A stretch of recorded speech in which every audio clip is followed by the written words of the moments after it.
Welcome to the Naturally Stupid podcast with AJ and Sam.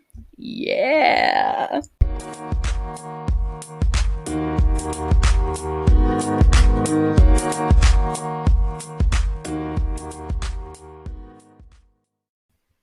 Welcome to the Naturally Stupid podcast with just AJ.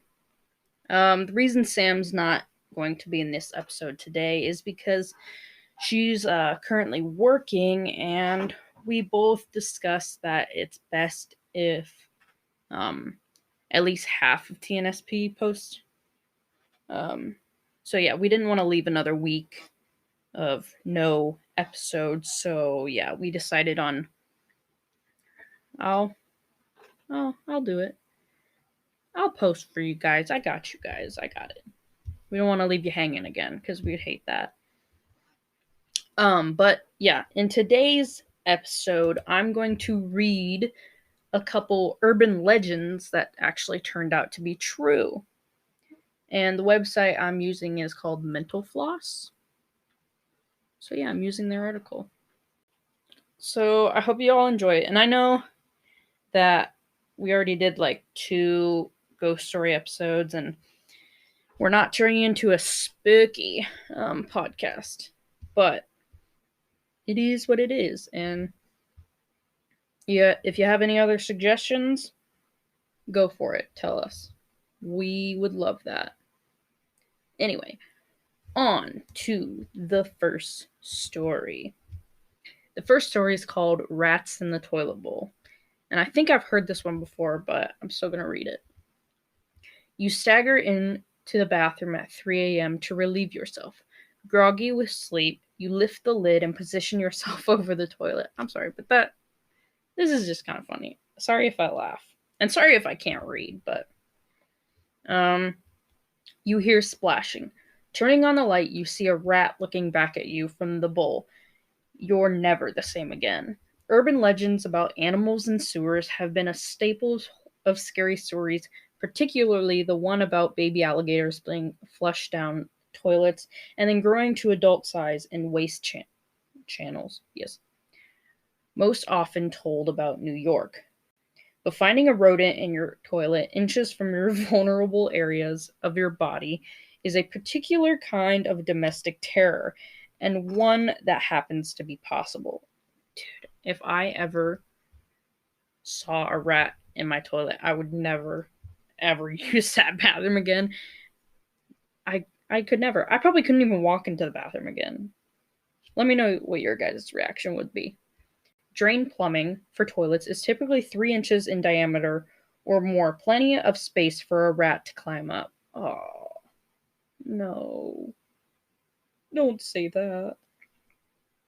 The animals are attracted to sewage lines due to undigested food and feces. That's nasty.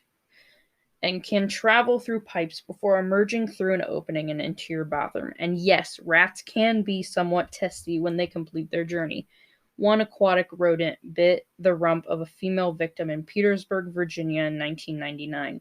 In Seattle, the issue is common enough that public officials have given advice on what to do in case you encounter one. Close the lid and flush.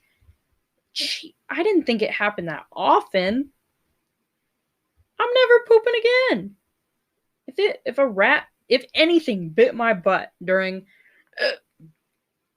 the time when I'm in the bathroom, I would.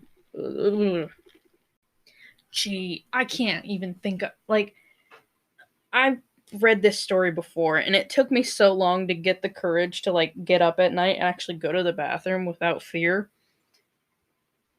I hope I'm not the only one. I'm sure I'm not the only one, but anyway. The next story is called The Legend of Polybius. I think that's what it's called. Alright. Vintage video gamers have long traded stories about a coin-operated arcade game circa early 1980s Portland that had strange effects on its players. The game, titled Polybius, was alleged to have prompted feelings of disorientation, amnesia, game addiction, and even suicide. The machine's cabinet was said to be painted entirely black, and it was rumored that stern-looking men would sometimes visit arcades to collect information from the machine before disappearing. Was it a CIA experiment spun off from MK Ultra, the psychoactive drug study conducted on unsuspecting subjects? Wow, that was a lot of words. While the entire story doesn't hold up to scrutiny, individual pieces are actually based in fact. Brian Dunning, host of Skeptoid podcast. Hey, shout out to Skeptoid. Sorry. Did some investigative work and found that a 12-year-old named Brian Morrow had become sickened during a 28-hour marathon video game contest in Portland in 1981. He apparently drank too much soda and experienced stomach discomfort. Just a few days later, Portland area arcades were raided by federal agents who seized cabinets that were being used for gambling. Coupled with the existence of a real arcade game named Polyplay, these memories seem to amalgamate, sure, let's say that's it, into Polybius legend. I don't think any video game like nowadays would like do that. Actually, lots of people have like marathons of that, but the fact that the 80s were that was a time to be alive, let me tell you that. But the fact that supposedly a video game would cause disorientation, I mean, a lot of video games today cause those things, but I guess that one stuck out in the 80s. But if games today went back into the 80s, this would not be a story. It'd just be a bunch of games that cause that shit. But damn.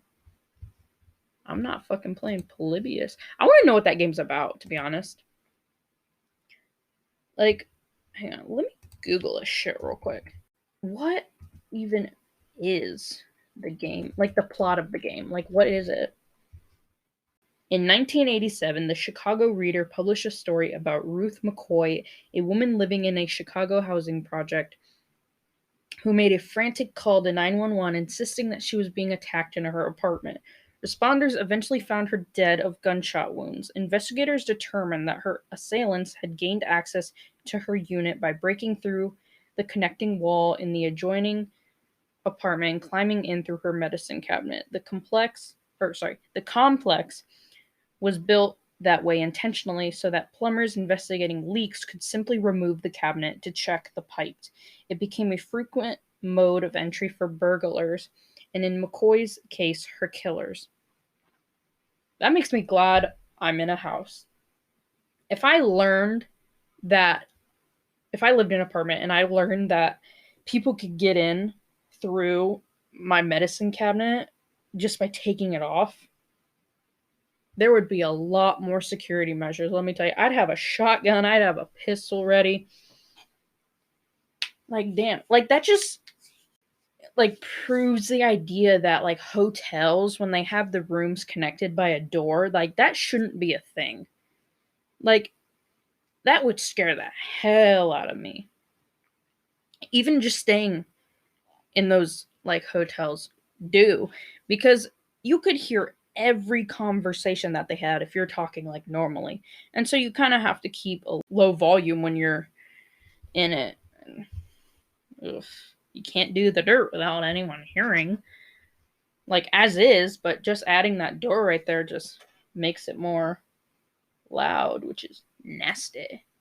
All right, moving on because I don't want to talk about that anymore. Next story is called Cropsy. For years, kids living in and around Staten Island raised goosebumps by relating the tale of Cropsy. That's such a funny name, like Cropsey, Cropsy. That's something you name like, I don't know. You pick up a rock as a kid and you name him that, and like he's your friend for. To be honest, I'll admit that as a kid, like I had this rock and I don't know where he is, but like I put a smiley face on that bitch. And my dumbass would name the rock something like Cropsy, for sure. I don't know, I think I named him Robert or some shit. Damn, I miss Robert. Anyway, Cropsy. a boogeyman who lived in the woods and made a nocturnal habit of disemboweling children. Parents no doubt eased their kids' fears by telling them no such monster existed. Ooh, a monster. Damn, okay. Go off, I guess. But he did. In 1987, Andre Rand was put on trial and convicted for a child abduction. Rand, it turned out, may have been connected to a rash of child disappearances in the 1970s. He had once worked at Willowbrook, a defunct mental institution. While he denies involvement in other cases, it's clear Rand's activities had a heavy influence in the word of mouth stories that followed. Like, not to be weird or whatnot, but why, like, not that I want a whole ass boogeyman and like murderer in my like state or city, but why don't we? Like, are we not interesting enough to have like a serial killer? It's like weird. I want one, but I don't want one. I don't want one because like I just want to chill at my house, not worry about some boogity boo fucking walking around. But like our town needs like something interesting. Like it's getting really fucking boring. Like we don't have anything interesting about the town that I live in or surrounding towns for that matter. Even the state, we have like one fucking famous person. It's ridiculous. Like come on. I mean, we do have weirdos, let me tell you that. But like turn into serial killers, you know? Actually don't listen to me. I just need to stop. Next story. Number 5. The Leaping Lawyer. Oh, I remember this. I read this before. It's such a whack story, this story, but okay. Sooner or later, Toronto residents hear the tale of a lawyer who had a peculiar fondness for running full bore into his office windows to demonstrate how strong they were. This practice caught up with him eventually as he crashed into a window and went sailing to his death. This hobby was actually practiced by Gary Hoy, a senior partner in a law firm with an office on the 24th floor. On July 9th, 1993, Hoy made his signature tackle against the window to impress some visiting law students. The pane finally broke and sent him plummeting to his death. In a eulogy, managing partner Peter Lawyers called Hoy one of the best and brightest at the firm. Yeah, I remember reading this on like one of those old horror stories on like, or horror story accounts on Instagram. And it terrifies me just thinking about it because what sane man would just fucking book it towards a window? Like, it doesn't, you could tell me that it's the strongest window in the world. Hell, it could be the plain old wall, like cement bricks, and you could not catch my ass running straight towards it. I don't care how strong it is. If you're on the 24th floor, I'm not running at anything. I'm staying in the center of the fucking room. I'm not risking that shit. Like, that's terrifying.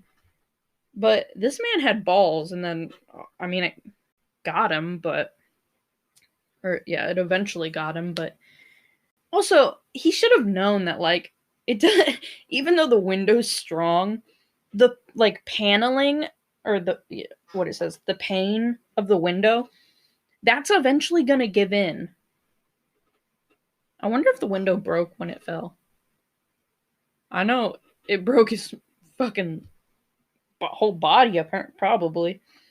But, like, I wonder if the window just, like, had the audacity to just, like, not break.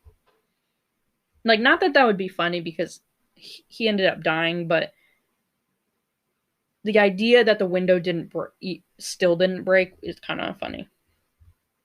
All right, moving on. The Body Under the Bed. Vacationing couples, newlyweds, Disneyland guests, all have been the subject of an urban legend involving hotel occupants who fall blissfully to sleep, only to wake up to an awful stench coming from either under the bed or inside the mattress. Closer inspection reveals that a dead body has been stashed away. presumably not anyone who has died of natural causes. This traveling tale has been confirmed multiple times over. At least a dozen newspaper stories have detailed hotel rooms that have doubled as body disposal sites. While the smell is usually apparent right away, at least one couple slept on a mattress containing a body in Atlantic City in 1999. Cases in Colorado, Florida, and Virginia have also been reported. Of course, Florida. Like, what the fuck? Florida is wild, and let me tell you, everything is happening in Florida. Although, probably the most fun people you ever meet are from Florida.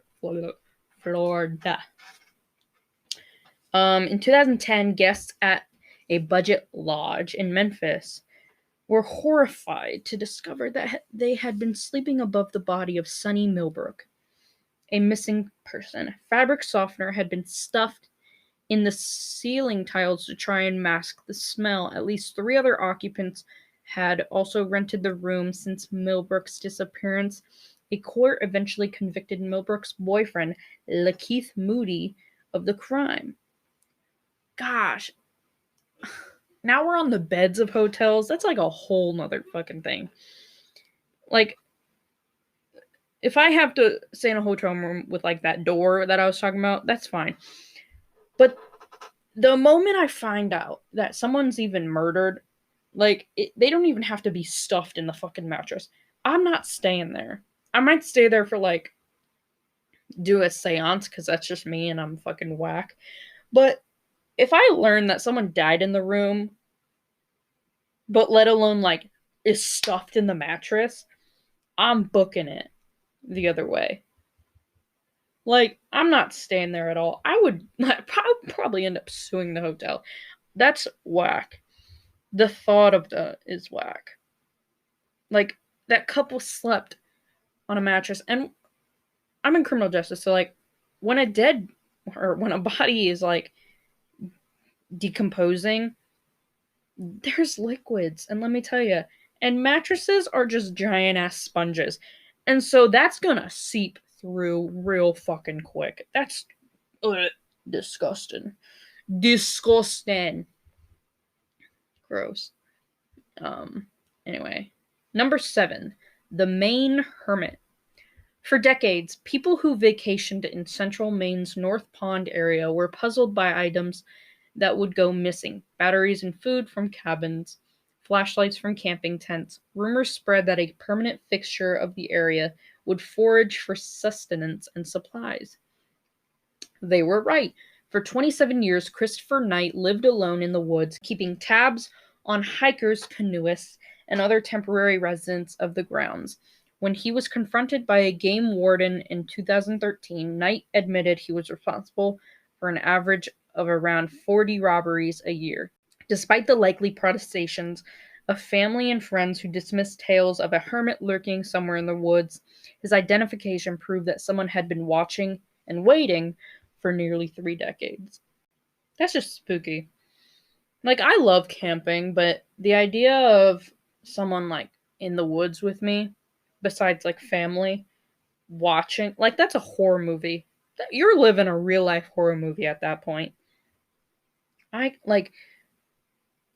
Even if I accidentally misplace something and I can't find it, like, my mind is going straight to there's someone in the woods. And I would leave immediately. I would not stay there any longer. And I wouldn't stay there if I found out there was robberies or some shit. Sorry, got on the... Sam's texting me right now, so... Oh, apparently someone recognized us at the place she worked at. That's actually really fucking dope. Damn, that makes me happy. I wish someone recognized me. What the hell? That's fucked up. If someone recognizes me, like, point me out. If you want a photo, not that, like, I'm that popular, but if you want a photo or you want an autograph or anything, let me fucking know. I would do that in a heartbeat. I want someone to recognize me. Anyway. On to the next story. Number 8. The fake cop trick. You may have had an overly concerned parent or friend warn you of people impersonating police officers, using the veneer of authority to attack victims who have let their guard down. While there aren't many who are in full patrol uniform or traveling in marked vehicles, there have been many documented cases of assailants posing as law enforcement. At least two this past summer alone. Actually, I don't know what year this article was posted, so in a summer. In Bloomington, Illinois, a man used flashlights to get a vehicle to pull over. After walking up to the vehicle, the man tried unsuccessfully to overpower the driver before they managed to get away. In Fayetteville, Georgia, a man donned a uniform and pulled over a teenage boy on a bike, forcing him to empty his pockets. Talking to real police later, the boy told them a second car had pulled up with a man matching the description of someone who had been caught impersonating an officer 2 weeks prior. That's like really scary these days because, like, obviously impersonating an officer is like, I think, felony. I mean, it might mean a misdemeanor, but I'm pretty sure it's considered a felony. But the idea of like somebody pulling you over and it not being a real cop, that's terrifying. Like, I always have that thought in my head, even though I'm in criminal justice, like career tech high school, whatever. That every time, not that I've had been pulled over a lot, but I've definitely been in a park late at night, not doing drug deals like the people that call and like try to rat on me. I'm not that I'm doing drug deals or anything bad. Like sometimes me and my friend just chill at a park. And we were at a park in my friend's town and somebody called the cops on us and apparently they have drug deals there. Fucking concerning. Love the world nowadays. But the cop came over and even then, like, I saw his vehicle, I saw his badge, I saw his everything, and I always have that thought, like, I look for everything, like, and I'm always concerned that, like, if I notice something that's off, that I'll think they're a fake cop, and that would just terrify me to hell because at that point you're not 100% sure, and so if they ask, not that I've been asked to get in the back of a cop car, but if I was, I'd definitely be hesitant, and if it's a real cop, then that would just look bad on my part, but I can't just tell them that I think they're fake because, like, again, that's bad on my part, but if they end up being fake, then I can't really do anything about it. So spooky, so spooky. Yeah, so every time I encounter a cop, it's just like scary to think that they might be fake or some shit like that. But if they start acting sus, it doesn't matter who you are. I'm gonna call you out on that. All right. Next story. The Legend of the Bunny Man. If you lived in or around Virginia in the 1970s, you were probably exposed to the story of the Bunny Man. In the tale, an escaped mental patient takes on to gutting bunnies and hanging them from a bridge underpass.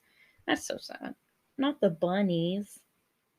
Not the poor rabbits. Later, the maniac is said to have graduated to gutting and hanging teens in a similar manner. Locals were cautioned to never be caught near the underpass, which is known to most people as Bunnyman Bridge on Halloween night.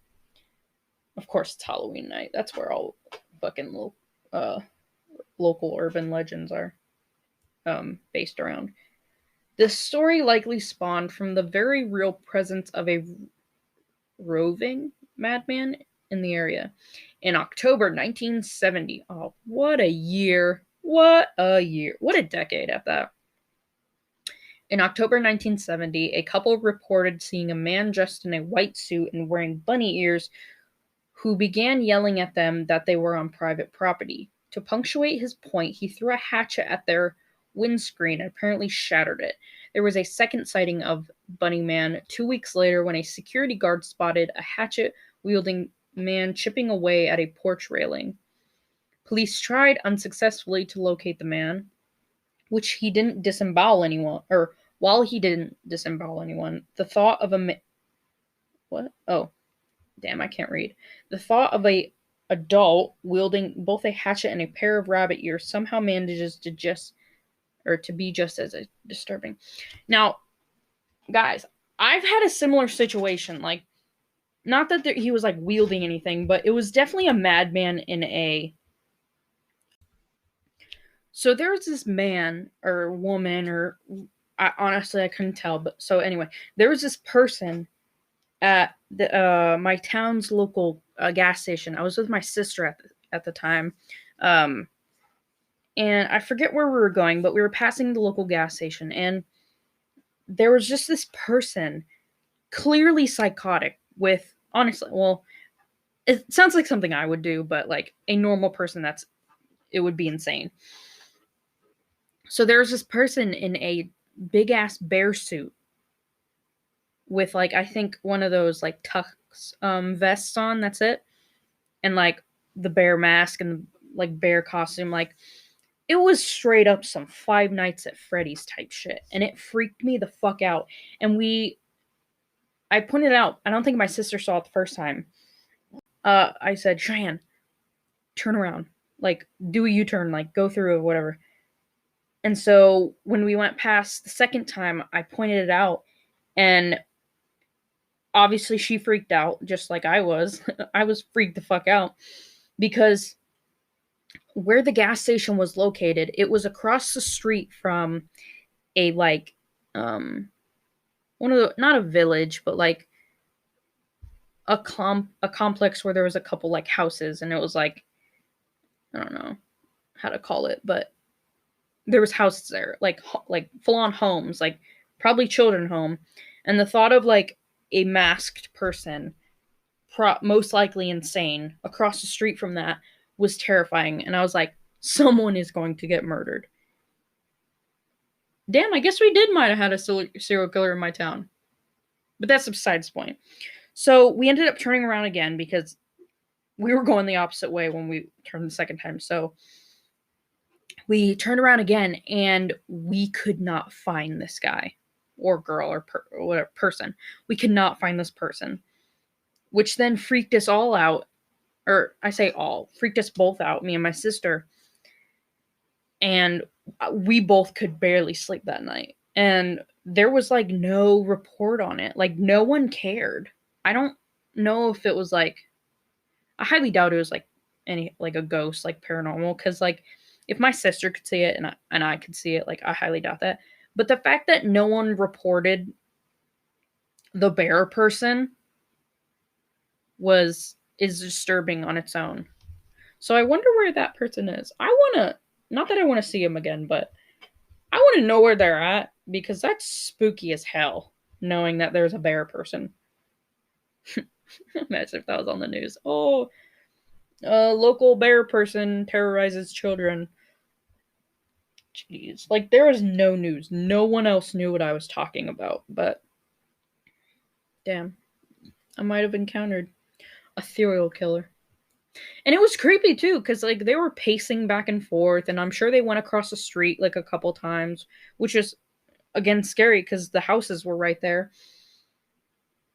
Jeez. Watch out for the bear person if you ever see him. I swear.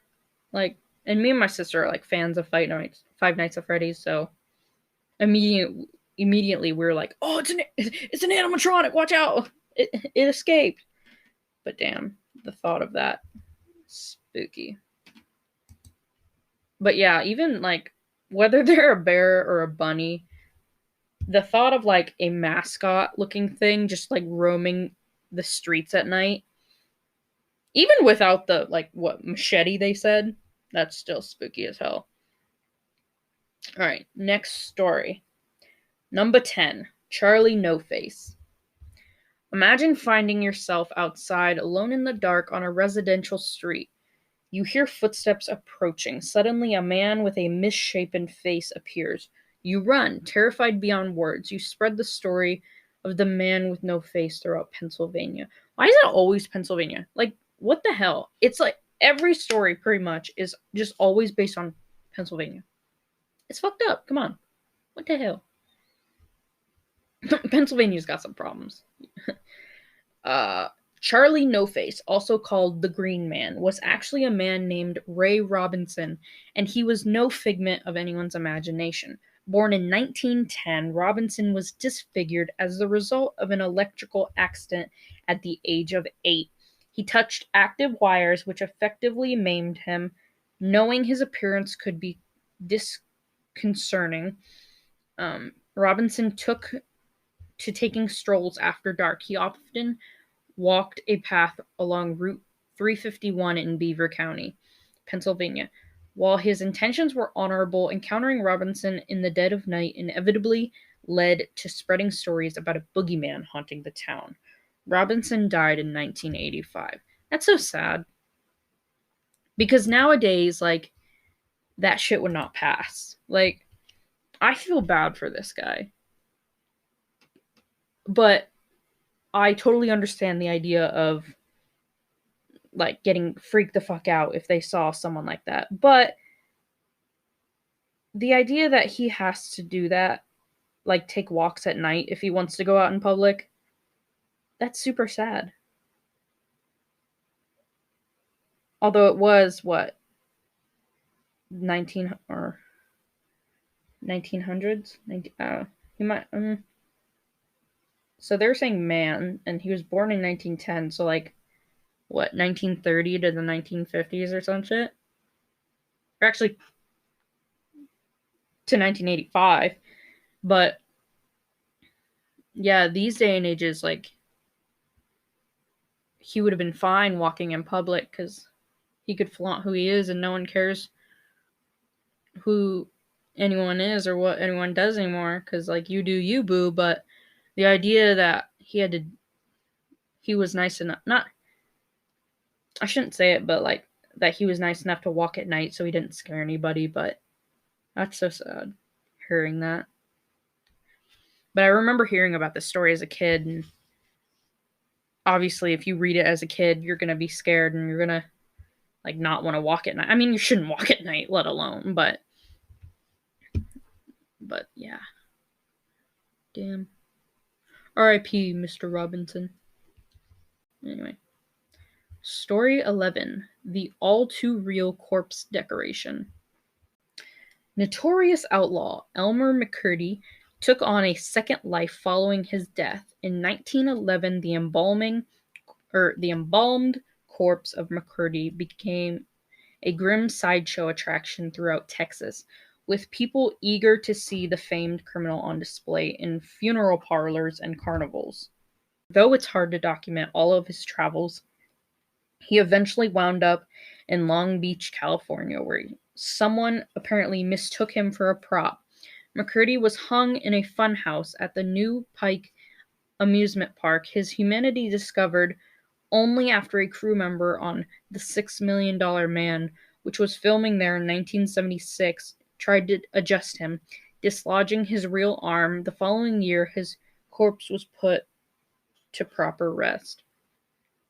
How the fuck do people not know that shit? Like, what? That was going on for what? 1911 to 1911 to 1976. 65 years? You're telling me no one realized like that was a fucking body due to, because that body would have to decompose like throughout the years. So it's not gonna look like a prop getting old. Like a prop's just gonna add dust. This was a whole ass body. What the hell? And if they say notorious outlaw, like how did they not realize like that was him? Also, how did he not fall apart sooner? Like his body would become super delicate. And if it was a prop, it'd probably feel like plastic rather than like squishy skin. I feel so. I wonder if because they said crew member on the $6 Million Man. I wonder if if they were filming at that place, if the when they were filming, if they caught him in the background. I wonder if you could see his dead body in the background. That would be extra spooky. Actually, I think they would cut it out of respect, but like you would have to lug that body around and it didn't dislodge anything. But this one guy just adjusts him slightly and his whole ass arm dislodges. That's whack. People are dumb. Conclusion. People are dumb. Ugh. Oh, that was the last one. All right. So thank you guys so much for listening to my commentary. Really appreciate it.